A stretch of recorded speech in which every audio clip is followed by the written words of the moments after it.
And now, it's time for the Well-Read Llama with your host, author Erin Mifflin.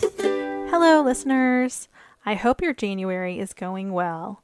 I know some people say that January can be a slow, dragging month, but for me, it is flying by. I'm enjoying the books that I'm reading right now. I'm reading a book set during the Revolutionary War, and George Washington is one of the characters, and that's been very good. And I've also, on audio, been listening to a biblical fiction novel, and that's been a lot of fun. And then I'm also just trying to keep up with the happy events in my life. There have been so many happy events that it's just like, wow, we might need some downtime so I can finish these books and also work on my own writing and get some rest and things like that. Today, I'm excited to talk to Jayna Breigh, the author of romantic legal dramas. In recent years, I've become a big fan of following pop culture and true crime legal matters. So this is extra exciting for me, and I'm looking forward to talking with her about that. I can't wait to find out more about Jayna's own background in law, as well as more about her exciting stories. Before we begin, I'd appreciate it if you would take a moment to follow me on social media. You can find me on Facebook or Instagram at author Erin Mifflin. My debut novel is slated to come out next year, and you can stay updated on all the news by following my journey. Now, this book that I've written, my debut, is historical romance. It does not have a legal angle, but I am open to having this come up in future novels. We're just praying about that as I think about more stories to write, but it's definitely been on the back of my mind. So if I do, I know Jayna is someone I could reach out to help me with that. So I'm looking forward to getting to know her and for you getting to know her as well. Now, one thing I love to do besides reading and writing myself is promoting other authors. I just love that, and I love helping readers like you to find their next favorite story. Maybe Jayna's novels are going to be your next favorite stories. So we do this every week where I get to sit down with someone and have a chat, and I just have so much fun with this. So if you would like to find out more about who is coming up next, definitely take time to follow me on social media. And then you can also subscribe to my newsletter where I link to past interviews, and you can find the replays on my YouTube channel. So if you search author Erin Mifflin on YouTube, you can find my channel there. I had 35 different interviews with authors last year, and like I said, it's just so much fun, and it's such a blessing to me. Authors are incredible people, and I'm just so blessed to know so many of them. Now, let's bring in our guest. Hello, Jayna, and welcome. Thank you. All right, now you have a new book about to release called An Appearance of Impropriety. Can you tell us about this story? Yes. So, An Appearance of Impropriety is titled after rules that relate to judges and how they are to behave with one another and with the public and with other attorneys.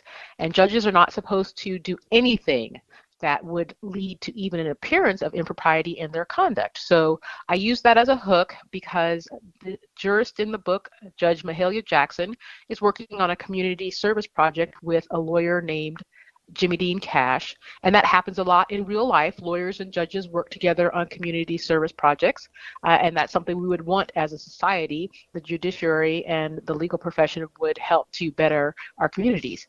But you have to be very careful when you're doing something like that because you would not want there to be any suspicion that a judge is biased in favor of an attorney just because they are working together outside of the courtroom setting. So the book itself deals with situations that arise when this particular judge and this particular attorney start working together, helping a group of children that I call the junior jurors in my book.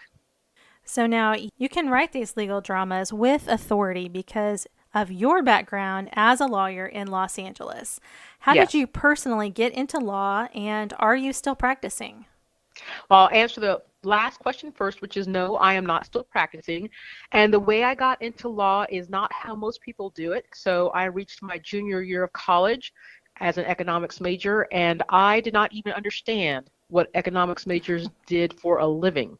I was not prepared to go to business school because I am not good at math. And so I decided I had to go to some sort of graduate school to figure my life out. I looked around. Med school was also off the table, so that basically left law school. So I went to law school because I needed some more time to figure out what to do with my life. And you get to the end of law school, you've got a degree, a profession under your belt, and so I figured I would give it a try. Well, hey, it seemed like it worked out for you, though, so that's It good. did. Now, have you ever worked with a junior jurors program or something like that yourself? No, I have not. So that is a complete fiction in my book, but I modeled it after mock trial programs and moot court programs. And there are lots of high schools in the United States that have mock trials programs, and so do various law schools and moot court programs. But I decided that I wanted to have a hero who was very invested in young people. So I transported what would normally be a mock trial program that would take place at somebody's high school, and I just situated it inside of the courtroom itself, using it as a program for underprivileged youth. So I sort of made that little part up, but there's mock trial programs all over the country. Right. It is a valuable program and a valuable idea, I think, because a lot of people are just like petrified of the idea of having to serve on a jury or to know how to evaluate what might be brought before them. So that would be an excellent outreach for someone to have. Yes. And now I know I was telling you a little bit earlier, so I have a little bit of an interest that's kind of just developed naturally as I was just kind of interested in some things going on in the world. And, when I got a jury summons in November, I was like over the moon excited. I was like, yes, I have been waiting for this moment.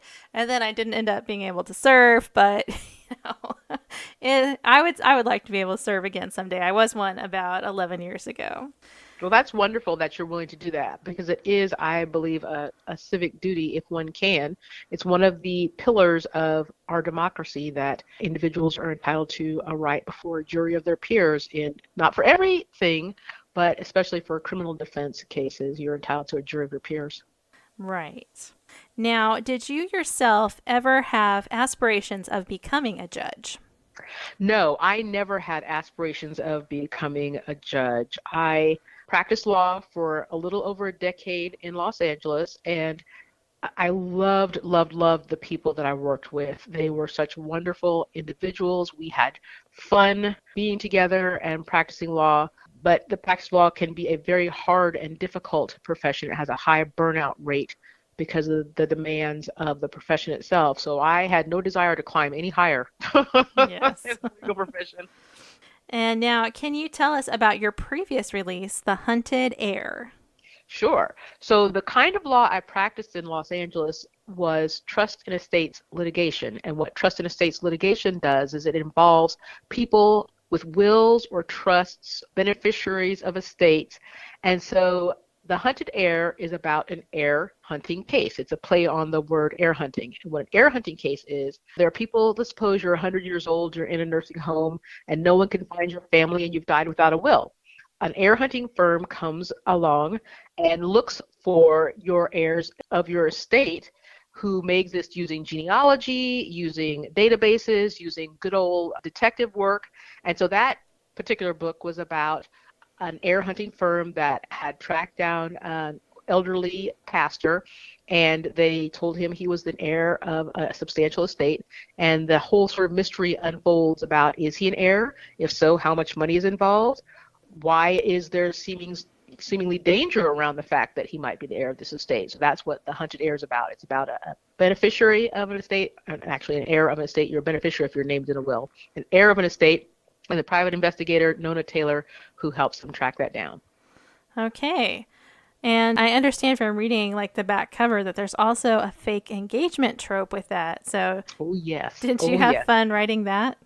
I loved that fake engagement trope. So the characters in that book, the main characters are a detective named Nona Taylor, as I mentioned earlier, and an attorney who assists her named DeMarcus Johnson. And they get forced together. I won't give away the sort of meet cute fake engagement, how that happens, but DeMarcus is cocky and self-assured and full of himself, and Nona is no nonsense and has no time for his foolishness.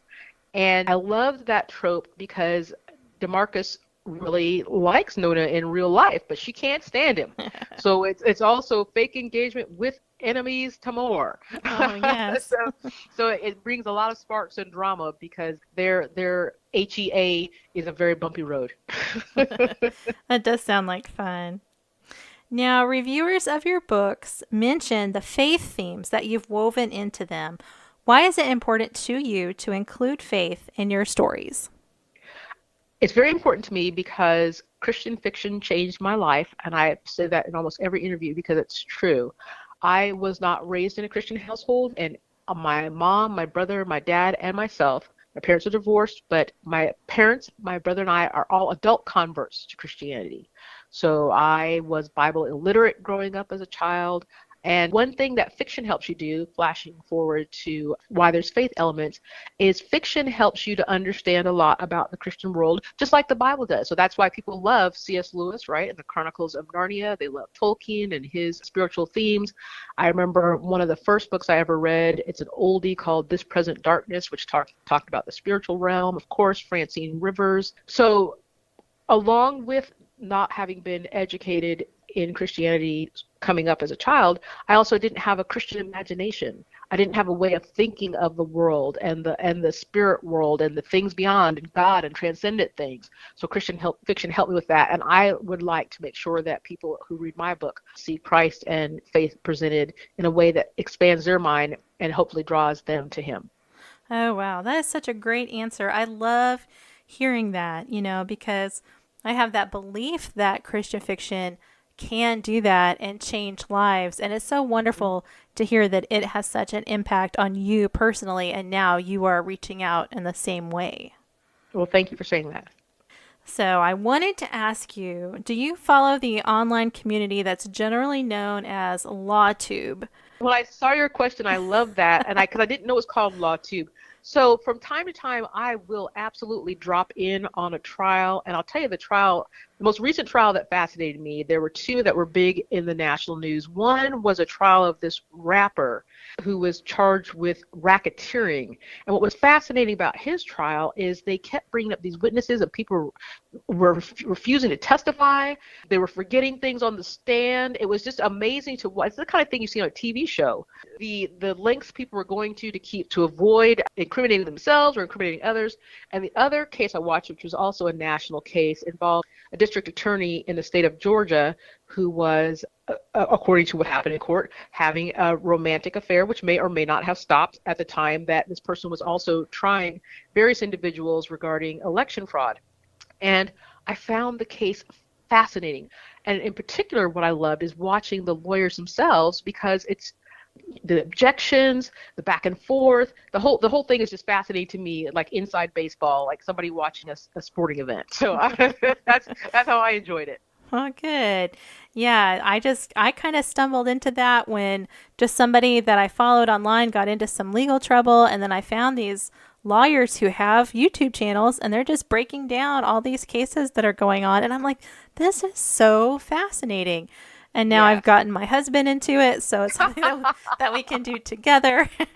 And so I know that's not everybody's cup of tea to be like, oh, there's a new trial starting, we can live stream it. But, it's kind of fun.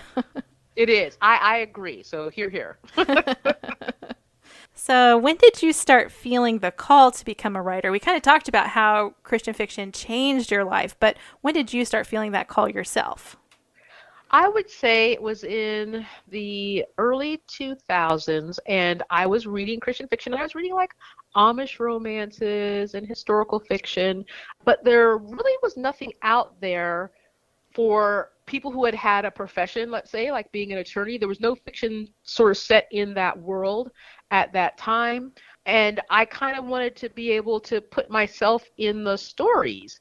And so I started just writing, thinking, okay, well, I was a lawyer, that might work. My actual first hand was at an historical, because I was going to try to write the black equivalent of an Amish romance, and that just didn't work. I couldn't square that circle. So I tried, but I did try. So then I was like, okay, well, let me write about what I know and what I've done. And there's a few people out there now There's Kara Putman, of course. There's Robert Yes. Whitlow, but it really is a teeny tiny genre in the non-Christian market. You've got a ton of people. You've got David Balducci, you've got John Grisham, you've got all kinds of people. Crichton, who wrote Jurassic Park, was a lawyer. There's all kinds of lawyers who write outside in the non-Christian world, but in the Christian fiction world, there's really not that many of us. Right. And I was kind of researching that just a little bit even today as I was getting ready for this interview. It is a small circle. And like you said, there is Kara Putman, but really that's the only other woman that I can find who's really writing that for the Christian market. So yes, D.L. Wood is an attorney, but she writes more suspense. So there are lawyers writing. I think of Tanya Angler is an attorney. She writes for Love Inspired, but Kara and I focus a lot of our books on the legal world. We're not lawyers who are writing. We're lawyers who write about lawyers. Right. Yes. And so I just think that's great, for women, and then also for you as a Black woman to also be able to say, hey, this is my spot too. Exactly. So that's great. I love seeing that so that readers also can be able to see themselves in the characters that you're writing, hopefully, too. Yes. Now, what are some of the delights in your life besides writing?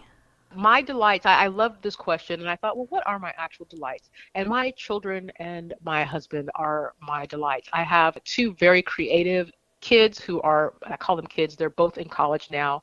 For example, I had to, for some sort of authory thing, do a narration of my upcoming book, An Appearance of Impropriety. I narrated the first chapter, and my son is a literature, media, and communications major. He edited the audio for me. He put on like a trailer for it, and my daughter is an English major, but she's very creative, so I will run things that I do with my writing by her. Does this look okay? Do I need to add a little bit more of this? How does this graphic look? So I love that I can share with my kids the nuts and bolts of my writing life, and they cheer me on. So they are my delight.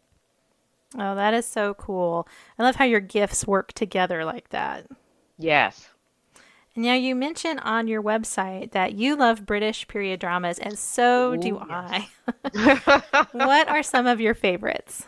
Okay, so I had to go make sure I had a comprehensive list for you. So first of all, we subscribe to BritBox.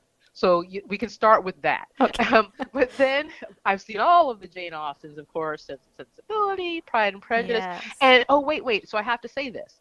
So I went back, because there's a whole Colin Firth versus the modern version with Keira Knightley. And there's, you're either team Colin Firth or you're team Keira Knightley. And I didn't like the Colin Firth one the first time I saw it, so I decided to give it another chance. So I just went back like a couple of weeks ago and watched the entire thing, and I see the appeal now because I think the humor comes out more in the Colin Firth version. So this is deep in the weeds, British period drama stuff, but the Forsyth saga, Little Dorrit, anything written by Dickens, I'm going to watch on BritBox. So yeah, we've watched Downton Abbey twice, the entire series, plus the movie. So yeah, hubby and I like British period dramas. That's so fun.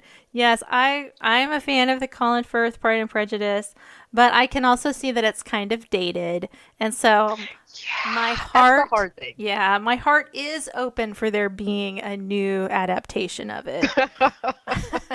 I've heard that there's supposed to be one that's coming out this year. I'm not sure who's doing it or even who's in it. I just heard that. So I'm like, all right, I'm willing to give that a try. And a lot of the ones that came out in the 90s are so beloved, but some of the ones that have come out since then, I feel are truer to the books. Sure. And so even though they might not be as popular, they tend to be the ones that I like better. So for example, Sense and Sensibility, the one that has Dan Stevens, I really like that one. I mean, I like the one that has Emma Thompson. Yes. I like that one, but I think the other one with Dan Stevens is more true to the book. So see, I don't think I've seen. Okay, I'm writing this down. Okay. I don't think I've seen the Dan Stevens one. So there you go. All right. Well, now we should talk again after we've watched the new version of Pride and Prejudice that comes out. Oh yes, that would be fun. We break it all down. So, is there a scripture that has been meaningful to you recently? Well, I thought about that. That was an excellent question as well. And I won't say a specific one. For the last year in 2025, I did a reread of Thomas Keller's Psalms devotional that he and his wife Kathy put together. And just because of the season in my life that I've been through over the last couple of years, the entire book of Psalms, it's like I never read the Psalms before. I was going through and underlining and circling and just going and just getting so much out of it. And I was sort of sad at the end of the year to end the Psalms because I felt that they really spoke to me personally, sort of theologically. I saw a lot of things that I hadn't seen before, and I really kind of took my time to, if I came across something that I was like, well, what does this mean? Where did that come from? Or how does this connect to another passage in the Bible? I really spent some time this year sort of tracking down the rabbit trails. And so not one particular psalm, but all of the psalms were just really meaningful to me this past year. Oh, yes, that's so good. I love it too when the scripture just becomes fresh, you know? Yes. You've read it before, but now it's just alive in a new and different way. Absolutely. Now, how can readers connect with you? Okay, so I am everywhere at JaynaBreigh on the internet. It's a pen name that leads directly to me. There are no other Jayna Breigh spelled that way in the world. So if you type that in, you will find whatever you want to know about me. Listeners, please do go to JaynaBreigh.com to learn more about Jayna and her stories. I know she spelled her name for you before, but let me do that one more time.